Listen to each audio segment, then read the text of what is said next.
Hi, this is Dan Gilbazan, and you're listening to the Geekcast Radio Network. Hey everyone, Dan here. We kind of have a good news, bad news situation. Unfortunately, we lost the second half of our podcast.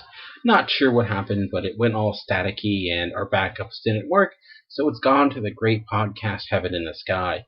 Luckily, we still have our first half where we talk about the recent TV trailers, what we've been watching recently, and the infamous Batman photo that hit the web that sent everyone into a tizzy. Unfortunately, the second half is gone, forever, and suffice to say, it was some of the best podcasting in podcasting history. Unfortunately, none of you will be able to listen to it, but we were there, and trust us, it was sheer amazingness. I think we may have performed a few miracles, and perhaps that's why it just wasn't recording. It just was too good for the internet. I don't know. I guess we'll have to dial back a few notches for next week so our podcast equipment can contain our awesomeness. But unfortunately, it didn't this time. Luckily, our first half is still available, and I hope you enjoy it. And next week, we'll have a full episode for you, hopefully, if our recording equipment works the appropriate way. But on behalf of Greg, Chuck, and myself, I'd like to thank you for listening to this week and hope you enjoy what we do have.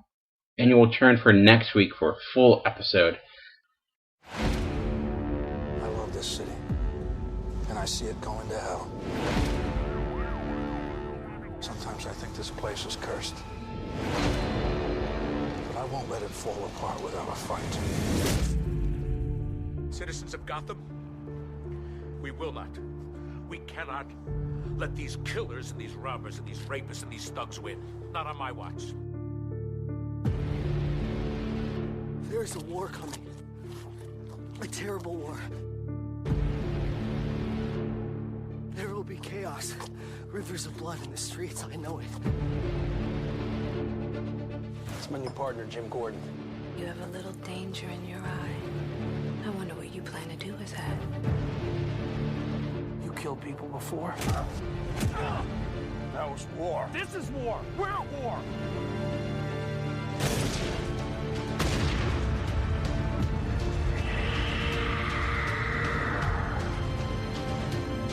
What's your name? My name's Bruce Wayne. I promise you, I will find the man who did this. I'm learning to conquer fear. Fear doesn't need conquering. Fear tells you where the edge is. Somebody has to take over. It might as well be me. Gotham is on a knife edge.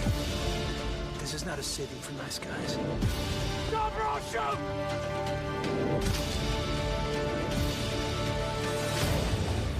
However dark and scary the world might be right now, there will be light. There will be light. Bruce.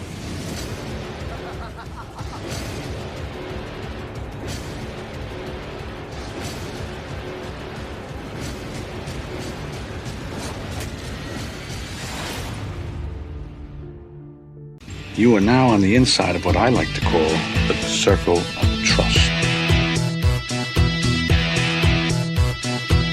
We are all connected in the great circle of life. You know something, Bert? What? I think you and I are going in circles. It feels like we're going in circles. The circle is now complete. When I left you, I was but the learner. Now I am the master. Because it's a circle. Yeah, we heard about the circle. Yes, we're familiar with shapes.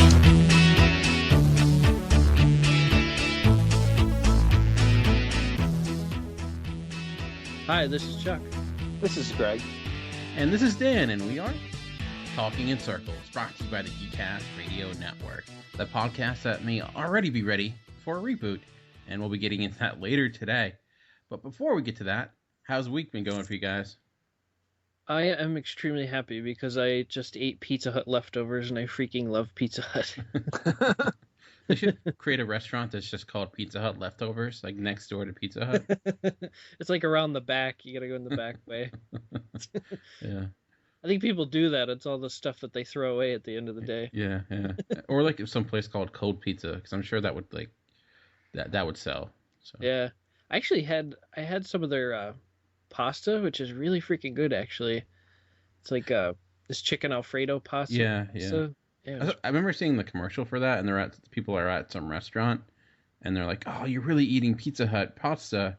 And my reaction to that is, so you're basically saying, "Hey, it's as good as like you're eating at a restaurant," because you kind of are a restaurant. So I don't understand. But Greg, how's your week been going? Pretty good, pretty good. Haven't been eating Pizza Hut leftovers, but I've been getting some reading done, and I've had some overtime at work, which I had to deal with some people, so that could get a little bit frustrating, but I made it through. How about yourself, Dan? How you been doing? Doing well. I went to Orioles baseball game the past weekend, which was really nice because we had really awesome seats. We're like 4 rows back behind the home plate dugout. So nice. Go O's. Yeah, that was really good. It was a good game too. Orioles won, I think 4-2 or so, which is fun. I always love going to baseball games. I can't really watch baseball on TV, but when I'm there, it's a lot of fun. I would say, yeah, I know what you mean. It's kind of relaxing, actually. Yeah. Relaxing as it puts me to sleep. Where'd the ball go? It just disappeared. All right. Until the ball hits you in the head. That would most likely happen. My hand-eye coordination is terrible.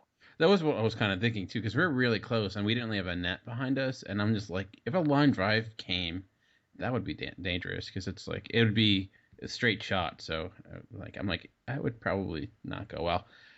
But I had a hot dog with macaroni and cheese and crab on top of it, so it was a good day. So your bloodstream is just going. Exactly. Might have had a mini hot dog. Or mini heart attack, which I'm calling mini hot dogs now apparently. Well, you probably have a mini hot dog stuck in your blood somewhere. It's just clogging up one of your veins. Yeah. And also the Ravens first round draft pick was there because it was the weekend of the NFL draft. So he was there hanging out and whatnot. People were like walking up, getting pictures with him. I didn't because I felt like he was just there trying to have a good time. So I felt it was kind of like a jerk move. And I'm also not a Ravens fan. I didn't know who he was. So I feel to be kind of like one of those guys who's like, I don't know who you are, but I want a picture with you because I hear you're famous. So as like a newly christened Raven, has he gotten arrested yet? Or no, that was low. That was mean. I know, but true. I didn't see him get into an elevator, so who knows what can happen. You can only get arrested if your name is Ray, apparently. I'm waiting for the reality fight of Ray Rice and Beyonce's sister in an elevator. But anyways, besides all that, I also went to a movie screening. I got tickets to a free screening that I went to on Tuesday, and actually my wife went too, which I was surprised by. I didn't think she wanted to, but she was like kind of wanted to see the movie, and I wouldn't have gone to it if I had to pay for it. I'm not gonna lie, and I should have a review of it shortly. By the time this airs, it'll probably be on geekcastradio.com, and that's $1 Million Arm. I don't know if you guys saw trailers for that at all, or. So now they're just doing $1 Million Baby, but sending it off into appendages, or? Yeah, I guess that's how it works. Babies are too expensive now, so. No, next is going to be $1 Million Legs, $1 Million Spleen, $1 Million Heart. That title is ready for porn parody.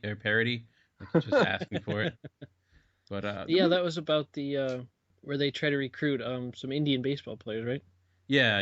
It's about John Hamm from Mad Men plays J.B. Bernstein, a sports agent that goes to India to try to find cricket players to try to turn them into baseball players, based on a true story. And it has like a similar feel of stuff like The Miracle, or I guess just Miracle and The Rookie that Disney did. It is a Disney movie. It feels very much like a Disney movie. A lot of the same type of comedy. Alan Arkin's in it, being Alan Arkin, so he's always fun. Jiminy Cricket was in it. No, I mean, breaking out in the song was kind of weird, but if you feel that you that's a go-to. But it was good enough. It was pleasant. It is like that family-friendly movie. I would think it's nothing amazing. You don't need to see it in theaters. I like John Hamm as an actor, and I was worried it was going to be really, really bad, like really, really cheesy, and in parts it kind of is, but it certainly accomplishes what it's going out to do, being for all ages. There's some good broad humor. the drama was good enough.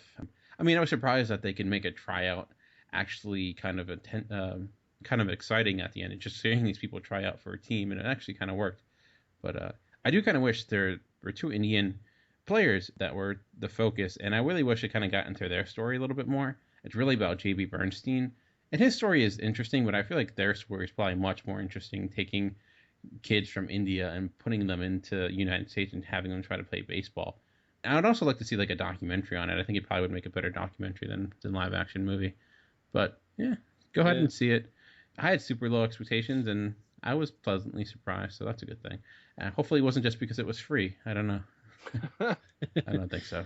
How do you think it ranks with like some other baseball movies? Oh, geez. I would put it like, trying to think of what's a good level for it. I mean, it's nowhere near something like Field of Dreams or The Sandlot. Angels in the Outfield.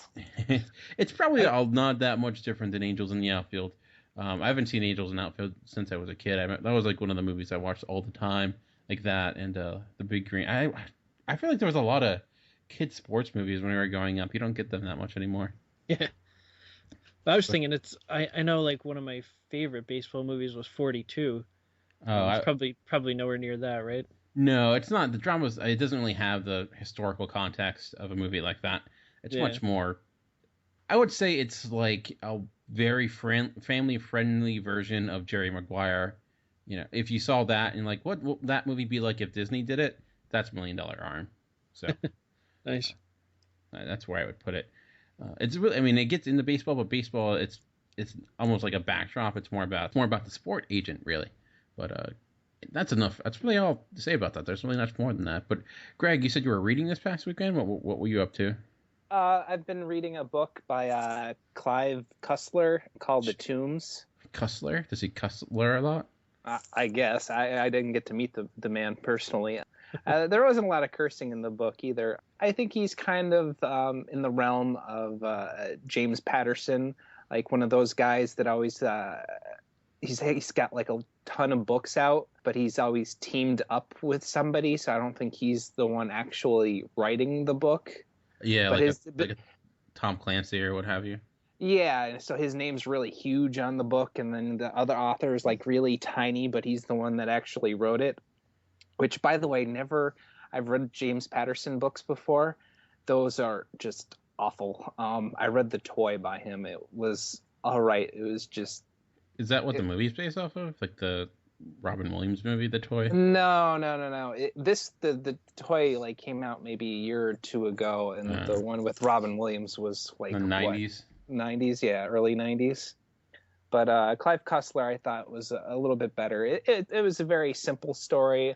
It's about these two archaeologists that are married, and they're on this crazy search for the treasure of Attila the Hun, and they've got to compete with this kind of crime lord that's overseas. And so it's like going from location to location. It's kind of a mix of National Treasure, spy movies, and there's like little subgenres in there that make it interesting. Towards the end, though, it got kind of repetitive trying to find these treasures. The only thing that really picked it up was this battle scene at the end. I don't want to go into it too much because I don't want to spoil anything. But the end part was probably more interesting than any other part of the book, and probably combine the other parts of the book together, it doesn't even equal up to the ending. But overall, it was an enjoyable read. It was really cheap. I had the paperback, and I got it when there was some kind of book sale going on, so I got it for like $1, I think. But on the back, it's like $7 or $8. Nice. So I think that's a pretty good deal. It was a quick, easy read. Very nice. Yeah. Cool. Chuck, what about yourself? What have you been up to? Oh, I've had sort of a busy week, I guess. I guess over the weekend, I wasn't planning on watching anything. I just kind of sat down, resting from a long day, and The Fugitive was on with Harrison Ford, and I watched that with my dad, and I've seen it before, but it's a great movie. I really enjoy that movie. Have you guys seen The Fugitive? It's been a while, back in the day. I always seem to catch it in parts. It'll be on TV. I'll catch it midway through. Then a couple year later, I'll see it from the beginning. But that's about it. I always catch it in parts.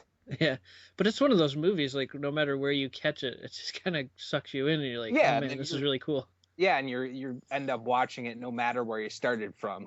Yeah, and that's what I love about it. But I mean, you don't remember whatever. The quick rundown is Harrison Ford plays Richard Kimball, who's the surgeon in Chicago, and his wife gets murdered because of something he knows, and unfortunately, he's tried and convicted of her murder, and he's sentenced to death. And on the way to his prison facility, the train derails, and Kimball makes a run for it and everything. At first, he kind of just wants to evade the U.S. Marshals and the cops that are looking for him and everything, but then he tries to actually find the real man who murdered his wife. And actually, I know it's based on a TV show with the same name from the 1960s, but I've honestly never seen that show. I don't know if you guys have ever heard of that or anything. No, I always see it. Only reason I knew it was based off a TV show is because when you always see the list of best movies based off TV shows, it's usually number 1 or 2. Yeah, I've heard of it from my parents, but that's about it. Yeah, I mean, I'm kind of interested to check it out. I have a feeling it won't be nearly as appealing as the movie was, but so I mean, I figured maybe I would go through some of the fun trivia that I kind of looked up for the film, stuff that I thought was really interesting, and just stuff that I found online, and hopefully it'll sound as interesting as it did to me. But the first thing I thought was cool was Harrison Ford actually injured his leg during the one scene. They were in the woods after the train wreck, and he tore ligaments in his leg or something. And the cool thing is he refused to have any surgery on it, any corrective surgery, because he wanted to maintain. Yeah, he wanted to maintain an authentic limp for the remainder of the film. It's wow, that's pretty badass right there. He gets injured all the time in his movies because he got injured in doing Indiana Jones, I think, too. I guess. Yeah, look at the stuff he was doing. Yeah. He's should we have the stunt double for Harrison? Harrison's like, nah, I got it. What'd you do, Harrison?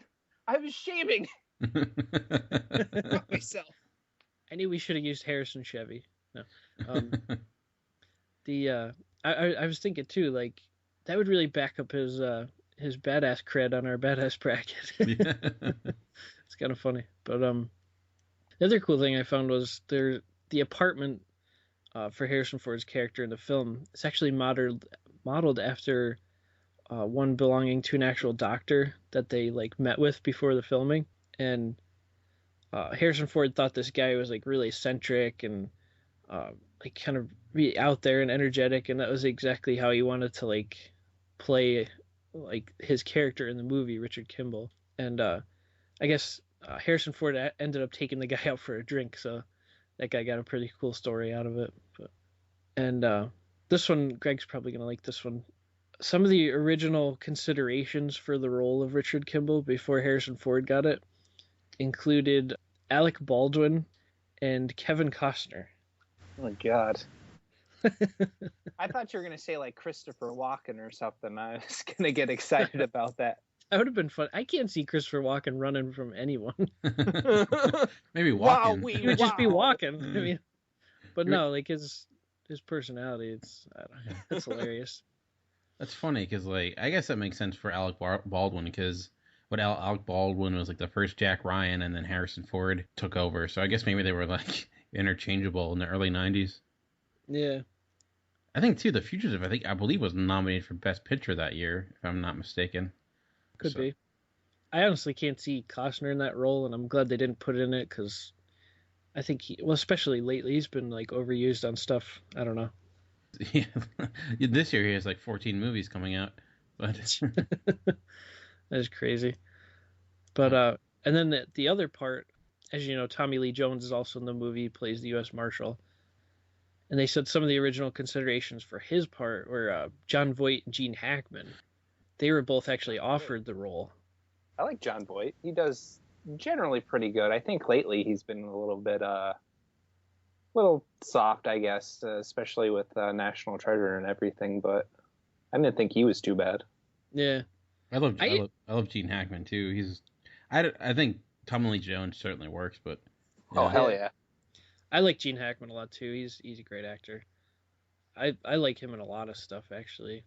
It's too bad he retired so well. I guess not so young, but he like 10 years ago, and he hasn't really done anything since. So and sad that his last movie was like Welcome to Mooseport. It's just like not the best thing to go out of.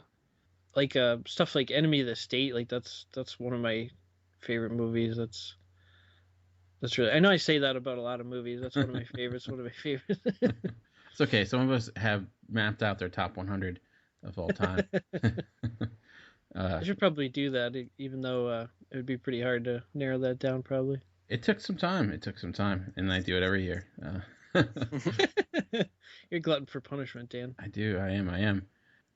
And then the last thing that I noticed about this, which apparently I was living under a rock for the longest time. I don't know how I didn't know this, but the 1998 film U.S. Marshals with Tommy Lee Jones and Wesley Snipes is a sequel to this movie.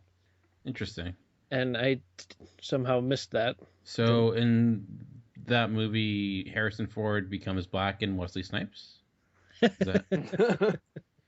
Yes, it's the ultimate disguise. But yeah, I guess Tommy Lee Jones' character is the same, and then actually one of the guys, the guy that worked with him, like in his little unit or whatever, he came along too for the second one. But I thought that was kind of interesting. I don't know how I missed that. But yeah, that's the whole movie, like I said, it's basically a chase, and I really love those kinds of movies.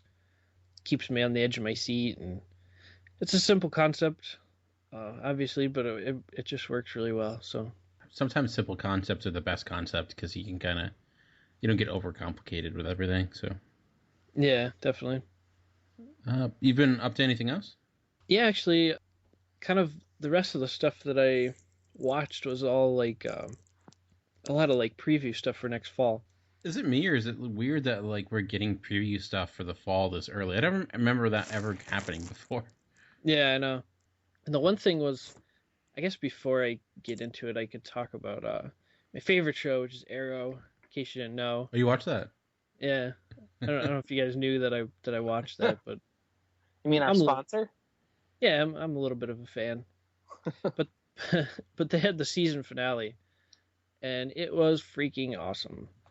Loved it so much. I mean, in my opinion, these guys really know how to write a gripping TV show. I mean, this is if I didn't have such a connection with Smallville stuff, this show is slowly gaining on it and passing it out. The writing on this is so much better than Smallville. I'm loving the crap out of it.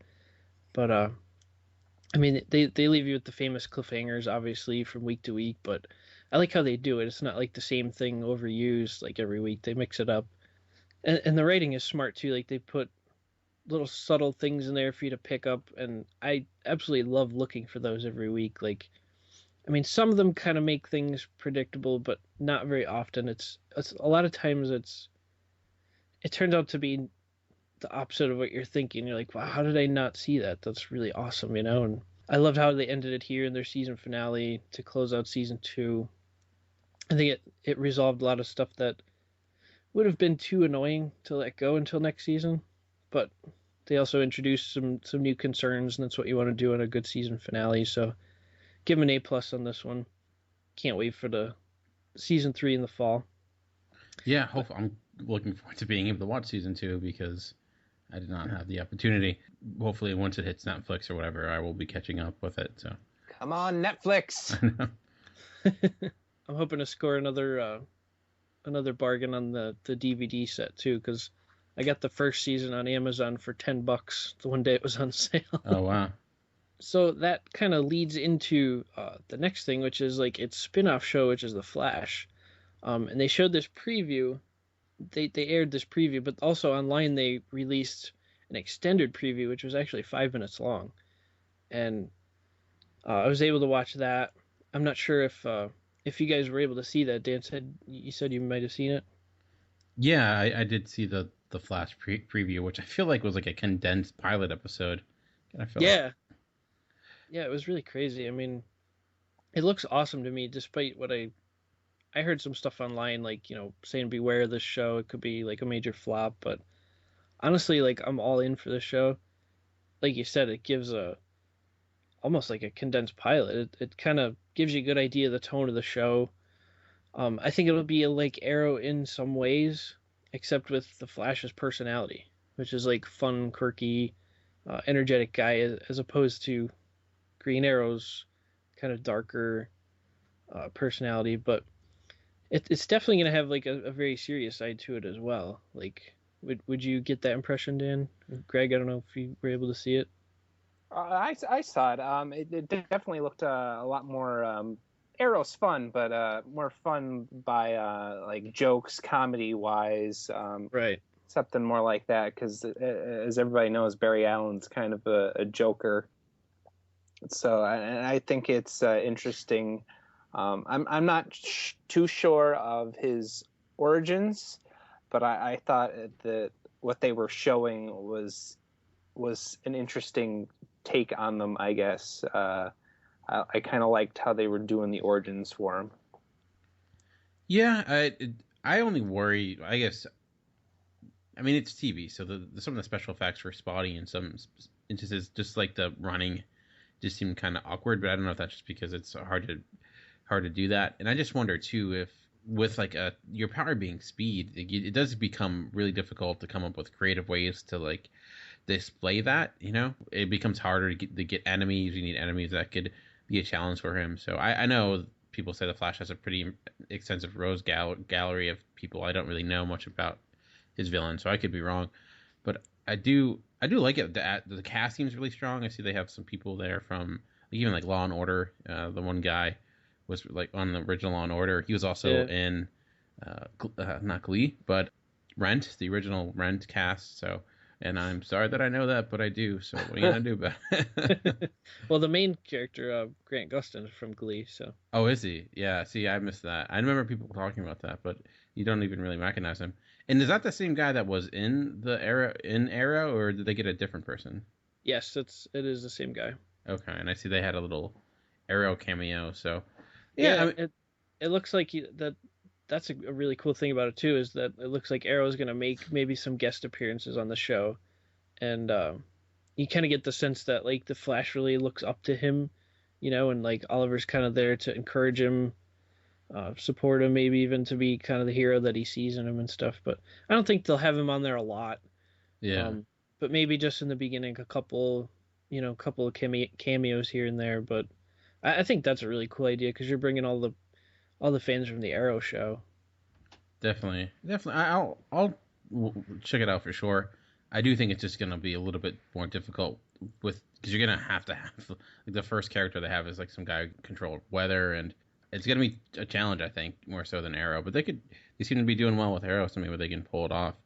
Yeah, that's probably the Weather Wizard, I believe his name is. But maybe they could come up with a cooler name. I don't know. But I do like the fact that it seems like he has like a team with him. People know, which is kind of cool. So it kind of explains how he can kind of expand upon his powers and whatnot. Because it seems like at the beginning he's not like the invincible Flash yet. Like people don't realize he's faster than a bullet, or he's like lightning speed. He's kind of building it up, so which is good. I think that'll be kind of cool to see that evolution of the character.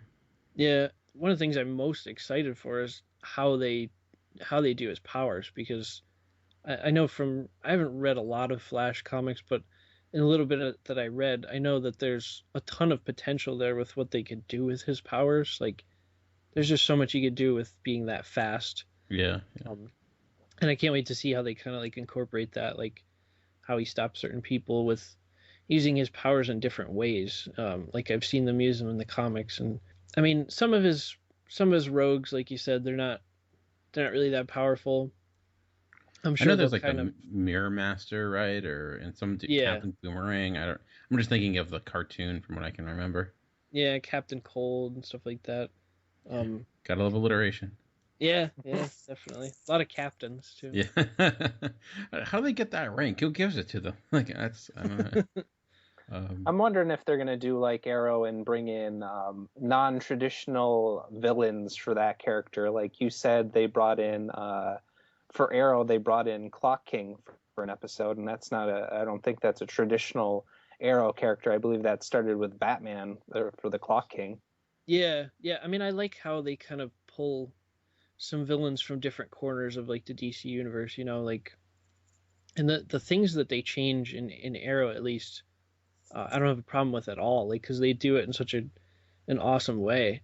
So I'm thinking that if they kind of do this for this show, maybe if they change the villains a little bit to kind of match, just to match the flow with the Flash and stuff, I think they'll do a great job on it. I mean, if it's anything like Arrow, I'm gonna love it. So yeah, maybe they can bring in Superman villains like they did for Batman villains for Arrow, I'm sure. And I'm guessing, I mean, based on the beginning of the preview, they're gonna have somebody like Reverse Flash, which is the guy in the yellow costume. Oh yeah. Which kind of like, it's weird too, because the way they did it, like with Flash's powers, like he's part of this like Speed Force, and they kind of hint at that in the trailer. Like when this lightning storm hit, these energies came in from another dimension. There was some kind of weird force, and like he was kind of given this this Speed Force, and I guess there's like the Reverse Flash, he's tapped into it, and it kind of affects Barry's connection to it as well. Like if they're both pulling from the Speed Force, so that might be kind of a dynamic that they explore, something like that. I think they could do some really creative things with it, so I'm excited. And I guess that kind of brings us to the next comic book series that they're coming out with, another extended trailer, and that was talking about Batman, the actual Gotham trailer, seeing what that's going to be like with before the Bat and whatnot, with Gordon and some of the other famous villains like Penguin and Poison Ivy. What did you guys think of that? It kind of leaves me more interested in the villains more than I'm interested in anything that Jim Gordon's going to do. They have a really cool looking guy for Cobblepot, aka the Penguin, and you got to see a lot from him in this, which it's kind of interesting to see the origins and upbringing of each of those villainous characters, where you don't really get many origins from villains. You do get one every once in a while, but I think it'd be interesting to see those origins in a movie or a TV show. Chuck, what did you think? I was kind of surprised by it. I mean, obviously, I had a lot of doubts just because it's such an epic story, obviously, and like a lot of times, like a TV series doesn't do justice to something like that. But I mean, I was kind of worried about how many villains they were putting into it. Like I know there were some press releases mentioning the Penguin, Riddler, Catwoman, Poison Ivy, and then I even heard some more, like they were tossing in like Scarecrow, Two-Face, and the Joker. And I was like, wow, this just seems like a lot to handle for a TV show, and especially having no Batman to offset those characters. But I was really surprised. It looks pretty cool. One thing that I was really surprised at was kind of how gritty it looks. I mean, they're showing like the blood splattering and stuff like that, and I was surprised by that. Yeah, it's certainly dark. They're not really holding back that much. I was kind of not impressed, but I did like the guy that they got for Gordon. Not necessarily when I think Jim Gordon, that type of personality is not what I think of, but I think that's kind of cool. I do. It is weird though, thinking about there's so many great superheroes, and it's like, the superhero that you love. Yeah, imagine what it'd be like before they became a superhero and they didn't. They aren't who you like. So I feel like it's going to be kind of weird just to see the world like that. You're going to just be waiting for Batman to show up. But yeah, I did watch the new DC animated movie, The Son of Batman, which has like Damian in it, Batman's son. Obviously, with the title of the movie, that was kind of stupid. But in watching, the reason I bring that up, because you kind of see like a mini young Batman, and I thought that was kind of funny, and I thought it was kind of a cool dynamic seeing a kid have the personality of Batman. So seeing that actually take place, I think could be kind of cool. But I guess I don't know how much of role Bruce Wayne is actually going to have in the series. If he's just going to show up for like the pilot and maybe be in the background, or if it's Jim Gordon's show and he's just living in it. But yeah, I mean, to me, it looks like detective. I guess he's a detective at first. Gordon is gonna be like a pivotal character in this, and maybe you get to see him like kind of work up towards the rank of commissioner or whatever. But yeah, I look at like, I mean, it looks like they have their work cut out for him. I mean, especially with how, how critical comic book fans are, but especially Batman fans. yeah. I mean, he's so well loved, but his villains are so well loved too. Like his rogues gallery is just as important as him. It's like getting an iPhone 5 and then trying to give someone like an iPhone 2 and say, "Here, use this. Remember this." So it's gonna. I don't know. It'll probably be successful just because it's based on Batman, but I'm hoping. But I just something about it just seems like it just. I don't know. I wonder if it's gonna be a good representation of Batman. Maybe it's a better movie than it is a TV series. Yeah, I'm worried how they're gonna kind of flesh out some of these characters and do all their backstories. Like I said, seems like a lot to work in there, but the thing is, like, you have Batman's villains and like Jim Gordon can stop them. Then does that kind of diminish the need for Batman? Yeah. So I don't know. And of course, you see the famous sequence of Bruce Wayne as a child walking with his parents in the alley, and the guy comes out of the shadows and shoots his parents and stuff. Crap, I just ruined the entire thing.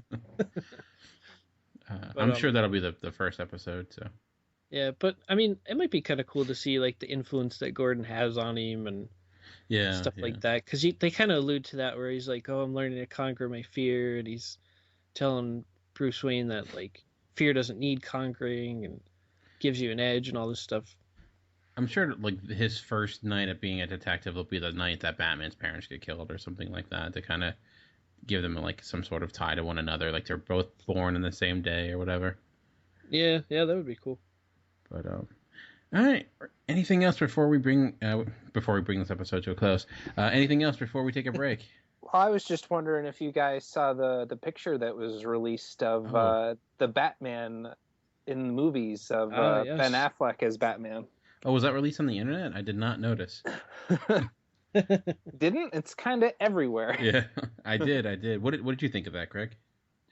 I think he looks really good. I'm not sure if his acting's going to be good, if he's going to portray Batman well. He looks like a good Batman. The costume they gave him looks really awesome. Of the Dark Knight Returns, Frank Miller drawing kind of it alludes to that.